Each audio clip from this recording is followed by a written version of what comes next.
Toujours pour le TP9, donc le paragraphe 3, simulation d'une loi géométrique. On va simuler donc une loi géométrique de paramètre P dans un petit peu comme le petit 2, un premier exercice où on nous demande d'écrire une fonction qui va simuler une loi quand on lui donne le paramètre, et l'exercice 9, un exercice un petit peu plus appliqué dans lequel on a une situation avec des dés et ainsi de suite. Donc regardons d'abord l'exercice 8. On nous demande d'écrire une fonction géométrique. Bon, pas de souci. Géométrique, qui nous renverra donc une certaine réalisation de cette loi géométrique de paramètre P. Ok. Qu'est-ce qu'on doit faire? Eh bien, une loi géométrique, c'est la loi d'apparition du premier succès lorsque l'on travaille sur une loi de Bernoulli.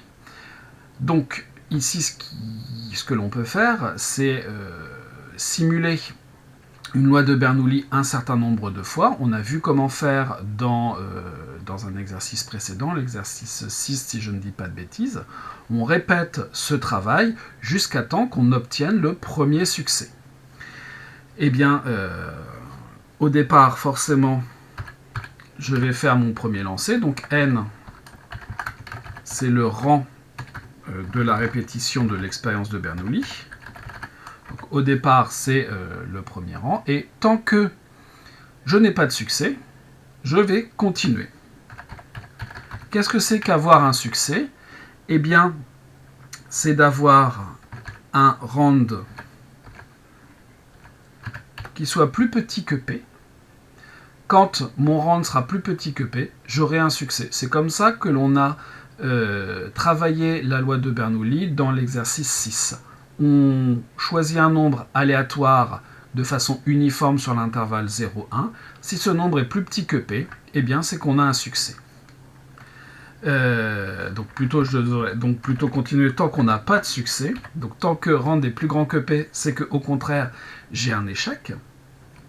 Ce qui reviendrait à dire tant que rand est plus petit que 1 moins P, ce qui revient au même. Donc tant qu'on a un échec, bien qu'est-ce que je fais? J'augmente R de 1. Alors je l'ai appelé Rn ici, mais en fait je devrais plutôt l'appeler R, puisque c'est ce qui va être renvoyé par ma fonction. R égale R plus 1. Et dès que je vais avoir un succès, je vais sortir de la boucle ici, je vais sortir de la fonction, ce qui me donnera une réalisation de cette loi géométrique. Voilà. Donc, regardons ce qui se passe avec un R relativement petit, avec un P, pardon, relativement petit, 0,1. Je n'ai pas lancé, je n'ai pas exécuté la fonction, donc forcément, il ne la connaît pas. Voilà, donc là, il se trouve que j'ai eu un premier succès à la deuxième répétition. Ici à la 5e, ici à la 8e, et ainsi de suite. Je viens de créer une fonction qui me renvoie le rang du premier succès lors de la répétition de façon indépendante d'une expérience de Bernoulli, dont la probabilité du succès est P. J'ai donc bien simulé une loi géométrique. Regardons l'exercice 9. Dans cet exercice 9, on lance indéfiniment un dé à 6 faces, très classique.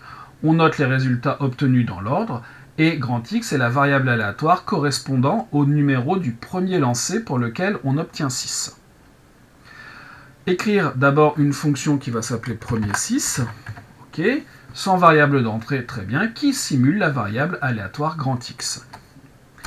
On pourrait s'y prendre de plusieurs façons. On sait mathématiquement que la loi de probabilité suivie par la variable aléatoire grand X, c'est une loi géométrique, oui, de paramètre 1/6.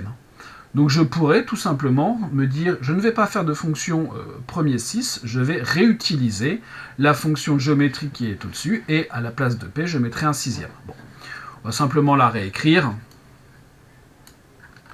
avec du copier-coller.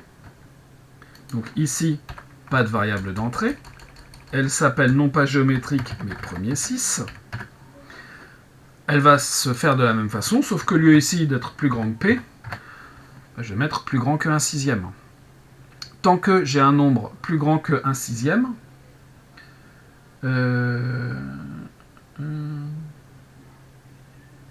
Oui, pardon, c'est bien ça. Tant que j'ai un nombre plus grand qu'un sixième, je continue. Dès que j'aurai un nombre plus petit qu'un sixième, ça correspondra à l'obtention d'un 6, j'arrêterai.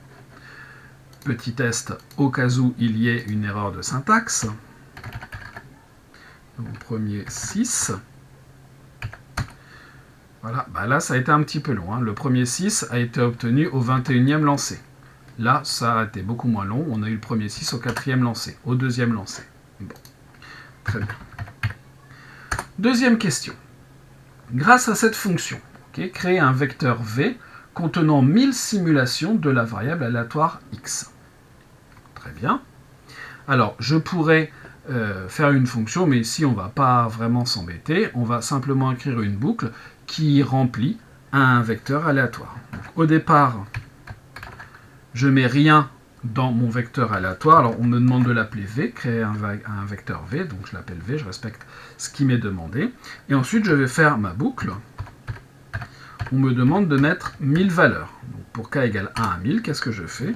Eh bien, v égale, je prends mon vecteur v, et à ce vecteur v, je lui ajoute une nouvelle simulation de la variable aléatoire. Voilà. Et de cette façon, alors si je marque permier au lieu de premier, ça ne va pas fonctionner, je viens rajouter 1000 fois une nouvelle valeur dans mon vecteur v. Je lance ça. Et ici, si je demande v, voilà, j'ai bien mes 1000 valeurs, mes 1000 tentatives, mes 1000 expériences. Troisième question. En déduire une valeur approchée de l'espérance de x. Qu'est-ce que c'est que l'espérance de x? Eh bien, d'une certaine façon, c'est la moyenne théorique, la valeur moyenne que prend la variable aléatoire x. Ici, on a 1000 valeurs. Tout simplement, je vais écrire une fonction qui va calculer, une fonction ou une boucle, ça me suffira tout à fait, qui va faire la somme des 1000 valeurs et qui va diviser ça par 1000. Donc c'est une somme, donc s égale 0. Je fais une boucle qui va de 1 à 1000, et à ma somme, qu'est-ce que je fais? Ben, je lui ajoute ce que j'ai dans mon vecteur v. J'ajoute la kème valeur de mon vecteur v. Et ensuite, je n'ai plus qu'à afficher la moyenne, donc S sur 1000. Je lance ça. Voilà. Ce qui me donne ici une valeur moyenne de 6,033. En même temps, c'est assez logique. Vous lancez un dé jusqu'à temps que vous obteniez le 6. Il y a 6 valeurs possibles. Eh bien, la valeur moyenne, elle est logiquement de 6 essais avant d'obtenir le 6. Voilà pour les exercices 8 et 9 de ce TP, et donc de la simulation d'une loi géométrique.